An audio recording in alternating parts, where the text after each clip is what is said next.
Hola, Ahí, Perfecto. ahí sí te escuchamos. ¿Cómo estás, Fernando? Natalia, Antonio, buen día, ¿cómo les Buen va? día. Bien, muy bien, muy bien. Bueno, yo tratando de hacer una introducción a esta encuesta de opinión pública que han hecho ahora en agosto, el mes que acaba de terminar. Ujú. Contanos un poquito las características de la encuesta, qué objetivos tenían y sobre qué cantidad de personas han trabajado. Es una encuesta online, obviamente respetando los cupos por región y por edades y sexo, masculino y femenino. Y son 6.874 casos, es una Ujú. encuesta amplia. Y bueno, tendencias viene registrando desde hace primero varios años, sobre todo en momentos electorales, pero desde mayo fue la última, cómo es la evolución de tanto en imagen del gobierno como de la evaluación de sus propuestas económicas o políticas, como también otras preguntas que tengan que ver con valores que la sociedad tiene, con cómo evalúa determinadas acciones, no solamente del gobierno, sino que deberían hacer los propios ciudadanos o ciudadanas en función de sus aspiraciones, sobre todo en años que no hay elecciones, ¿no? Cuando hay Ujú. elecciones se considera, bueno, a quién se va a votar, Claro, eso todavía está muy lejos sí, porque sí. no están configurados los escenarios políticos de ningún nadie tiene los candidatos, ni Sí. se sabe cuáles son las alianzas. Va a ser una elección muy dividida porque es por provincia, entonces todavía eso habría que medirlo el año que Ujú. viene. Pero ese es básicamente el objetivo del estudio. Bien, y vamos directamente al tema de la coyuntura. ¿Qué aprobación, qué desaprobación tiene el gobierno de Javier Milei hasta ahora? El gobierno tiene una imagen positiva es decir, considerando los que avalan el conjunto de sus propuestas y de su política, un 36%. Ujú. Si uno le suma a lo que eh, regular positiva, los que contestan como regular positiva, es decir, que en general lo consideran bien, aunque cometió errores, pongámoslo de esa manera, Sí. llega a un 53%, que es unos 3 puntos por debajo de lo que obtuvo el balotaje. Ujú.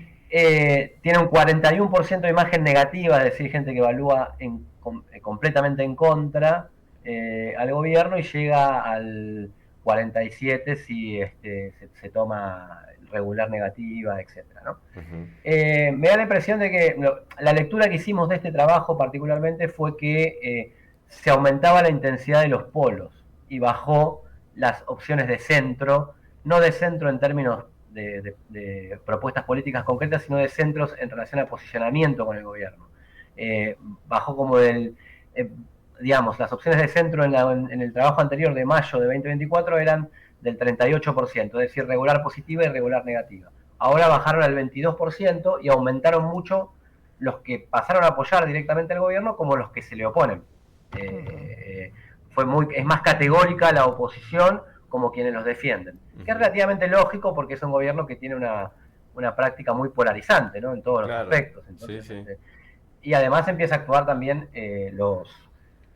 las consecuencias de la economía sobre una franja muy importante de la sociedad, digamos, ¿no? Obvio. Y para nosotros era muy importante tener en cuenta esto porque en general lo que veíamos o lo que vemos es que hay como una espera o una ansiedad, digamos, de ver cuánto baja, cuánto sube en general el respaldo del gobierno y no viendo el conjunto del cuadro de la situación, ¿no? O sea, que Ujú. tenga mucha gente con más bronca en la oposición también es una habilidad del gobierno.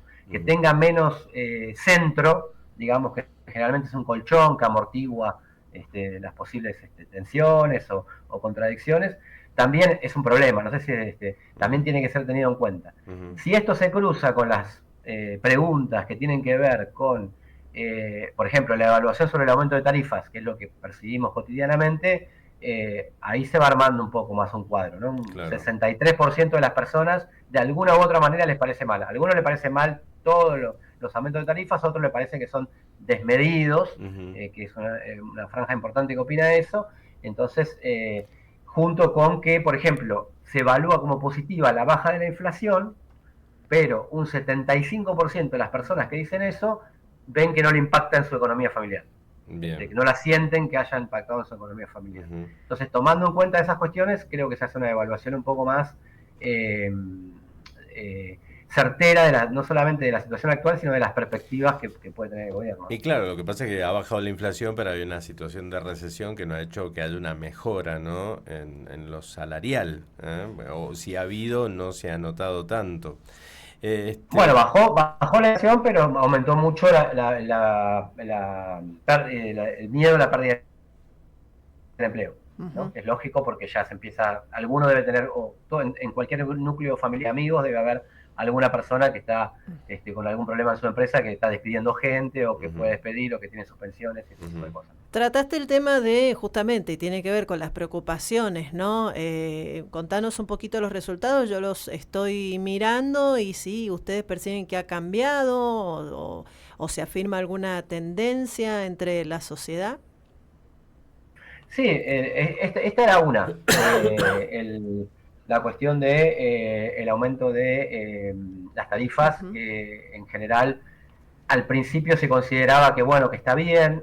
Es similar a lo que sucedía con el gobierno de Macri en su momento, que también había como una percepción general, o se había convencido la sociedad de que había que corregir, pongámoslo así, el tema de las tarifas, pero ahora a una mayoría le parece completamente despedido, ¿no? Una cuestión que cambia muy lentamente, pero que es importante, es sobre la responsabilidad de la situación económica actual, ¿no? Entonces, todavía un 46,3% opina que es responsabilidad del gobierno anterior. Ese es un hándicap que tiene el gobierno, ¿no? Probablemente fortalecido por los acontecimientos que vivimos en las últimas semanas y que todos conocemos, que involucran al expresidente, ¿no? que le dan argumento al gobierno. Un 22,1% considera que es responsabilidad de los dos y un 31,6% considera que es solo responsabilidad de Milei. Acá hay que tener en cuenta una evolución. Al principio solo un 26% consideraba que era responsabilidad de Milei. Ahora ya es cerca de un 32%. Y ese dato es como una evolución porque cada vez va quedando más lejano el recuerdo del gobierno anterior en relación a cuáles son las responsabilidades que va a tener. También empeoraron, que tiene cada uno, también empeoraron las perspectivas de las personas que consideran que dentro de 6 meses van a estar mejor. Solo un 35% opina que va a estar mejor y ya el resto opina que va a estar igual o peor. O sea que el sentimiento de una posibilidad de mejora tampoco es bueno. En relación a temas de coyuntura, que es importante, por ejemplo, el tema de la denuncia de Fabiola Yáñez contra Alberto Fernández, hay un 26%, que es la porción mayoritaria, que opina que hay que esperar a ver lo que diga la justicia, ¿no? Prefiero que la justicia investigue antes de opinar. Después dicen, dejan en evidencia cierto doble discurso, pero lo que uno podría pensar en términos del impacto mediático que tuvo este caso, que es como una condena inmediata, sin embargo la percepción de la sociedad es como, o de lo que nosotros pudimos pedir, es como más relativizado, ¿no? En esos términos. Y un último punto sobre la coyuntura, también sobre la visita de los diputados y diputadas de la Libertad Avanza a los militares condenados por delitos de lesa humanidad en Ezeiza. Hay una abrumadora mayoría de 50,8% que lo considera totalmente repudiable. No solamente condenable, sino totalmente repudiable. Y hago otro asterisco ahí porque me da la impresión que también en las contradicciones que habitan en toda sociedad y que habitan también en la nuestra, muchas veces se pensó, bueno, como se vota a personajes como Milei, todo ese aspecto de libertades democráticas ha quedado borrado, y la verdad es que no es así, y me da la impresión, esto haciendo la lectura política, que hasta el mismo presidente que debe tener mediciones de este tipo y muchas más, lo debe tener este dato porque se dice, no es mi agenda, claro. no tengo que ver con eso y probablemente tenga que ver con que lo que miden en la conversación pública. Ahora, Fernando, por ejemplo, yo el otro día escuchaba a Juan Grabois decir que no entendía por qué la gente no explotaba y salía a la calle a reclamar y a repudiar todo lo que está haciendo el gobierno. Ustedes consultaron sobre si la gente saldría a reclamar para que cambien las políticas económicas. ¿Y qué contestó la gente? No, la gente, eso la verdad que es una cuestión muy interesante porque un 42% de las personas consideraban que estaba bien salir a la calle, sumando a las personas que saldrían personalmente. Las dicen, yo no sé si saldría, pero me parece bien que se haga, y hasta inclusive dentro de eso un 18% dice hay que salir y no hay que dejar la calle hasta lo que queremos. Digamos, ¿no? O sea que obviamente después hay una mayoría, o cerca, un poco más del 50% que dice no veo mucho salir a la calle o hay que dejar gobernar al gobierno, pero esa porción de la sociedad, si tomamos una sociedad tan compleja y de tantos millones de personas como la Argentina, es importante, ¿no? Sí. Y ya yendo a la lectura política de esto, a mí me da la impresión que también tiene que ver con las organizaciones sindicales, sociales, Sí. A través de las cuales se puede canalizar la protesta, ¿no? O sea, Claro. Leía un artículo de hoy del Diario de la Nación y de distintos diarios que la cúpula de la CGT está negociando, por un lado, con el gobierno, tratar de limar aspectos de lo que es la reforma laboral contenida en la ley bases, y por el otro lado, yendo a una visita a Roma, a visitar al Papa, buscando alguna esperanza por ahí. Está bien, serán sus objetivos o serán sus formas, pero también tiene que ver, y esto es lo importante, esta encuesta que en general no se miden este tipo de cosas, con otro sentido común que circuló. La gente no quiere hacer nada, como esto que me decías de Grabois, ¿no? Sin embargo, casi se le pregunta, dice, no es que no quiero hacer nada, me parece bien salir, o inclusive que la gente salga. Ahora, para que alguien salga también tiene que haber alguien que la convoque, ¿no? Claro. No todo es 2001. Claro. No todo en la historia. Y se sienten un poco 2001. pegados a esa situación, no quieren como quedar prendidos de lo que los sindicatos proponen en algún momento. El caso de Belibón y toda esa gente, claro, que bueno, ha sido muy cuestionada. De todas maneras, es muy alto, estaba mirando la encuesta, Fernando, es muy alto el porcentaje del 39,6% que no dice hay que dejar gobernar a Milei, porque es lo que más o menos vienen pregonando, ¿no? Que dejen hacer para ver los resultados. Y estamos hablando de que es una sociedad, por lo menos como argentinos, que no es muy explosiva en ese sentido. Nos han pasado cosas peores, sin embargo, o nos han pasado cosas muy malas, sin embargo, no sale mucho la gente a la calle a hablar. No quieren quedar pegados, me da la sensación, a algunos movimientos.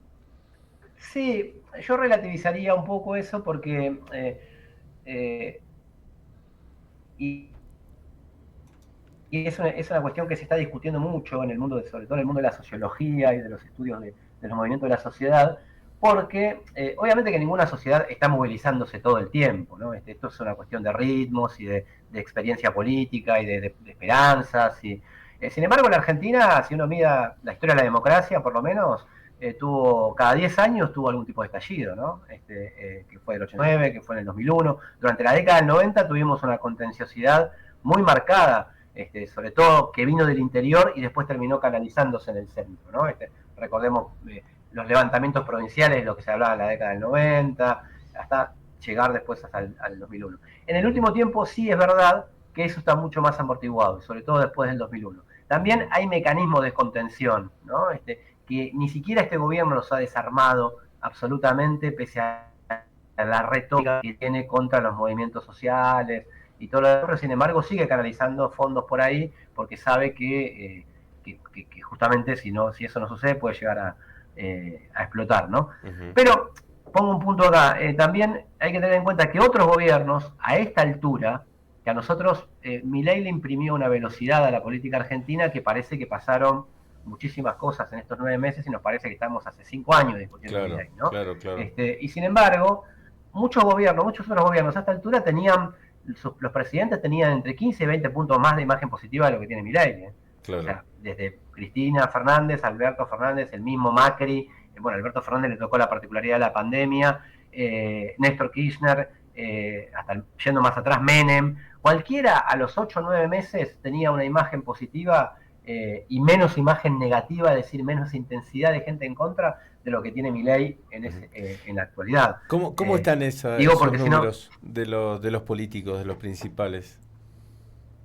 Sí, bueno, los oficialistas encabezan el ranking, que tiene, Milei tiene un 51,4% de imagen positiva, Victoria Villarroel tiene un 52,9% de imagen positiva, después Adorni, pongamos que es uno de Manuel Adorni, que es el vocero presidencial, tiene un 46% de imagen positiva. Después varía, ¿no? El ministro de Economía, que también lo medimos, 44%. Dentro de la oposición, Cristina Kirchner tiene un 39,4%. Axel Kicillof, digo las figuras que un 39%. Y lo interesante de acá también, que tiene que ver con la polarización que nosotros marcamos, es que figuras como la de Juan Grabois, que ustedes me nombraban, tiene un 33,9%, y Miriam Bregman tiene un 33,3%, que son de izquierda en general, ¿no? Distintos tipos de izquierda, que hace también esta cuestión de la polarización. Y la imagen de Alberto ha caído muchísimo a raíz de la situación que tiene, ¿no? Alberto Fernández lo tenemos 9% de imagen positiva, 9,3%, y 86,3% de imagen negativa. A mí me da la impresión, esto lo charlaba el otro día con una historiadora, con Camila Perochena, en una conversación que teníamos, que comparando estas crisis y todo lo demás, que no solamente tiene que ver con, si ustedes recuerdan los años 90, había escándalos de todo tipo, Menem llegó a echar a su propia familia de la Quinta de Olivos, ¿no? La percepción de la sociedad cambió sobre estos hechos, y eso tiene que ver con el avance del movimiento feminista, de los derechos de las mujeres, de un nuevo sentido común que se implantó en la sociedad, pero también tiene que ver con el poder, ¿no? O sea, Menem tenía un poder mucho más considerable en el momento que hacía ese tipo de cosas de lo que tiene Alberto Fernández ahora, que tiene que ver con los resultados de su gestión. O sea, esta crisis no se puede separar de los resultados más generales de su gobierno. Bien. Te agradecemos muchísimo, muy interesante el estudio que han hecho, y bueno, agradecemos tus explicaciones, Fernando. Muchas gracias.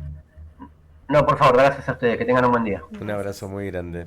Fernando Rosso, de la consultora Tendencias, que, bueno, como él decía, vienen censando la actualidad desde hace muchísimos años. Bueno, ustedes saquen sus conclusiones. Nos vamos a la tanda y ya volvemos.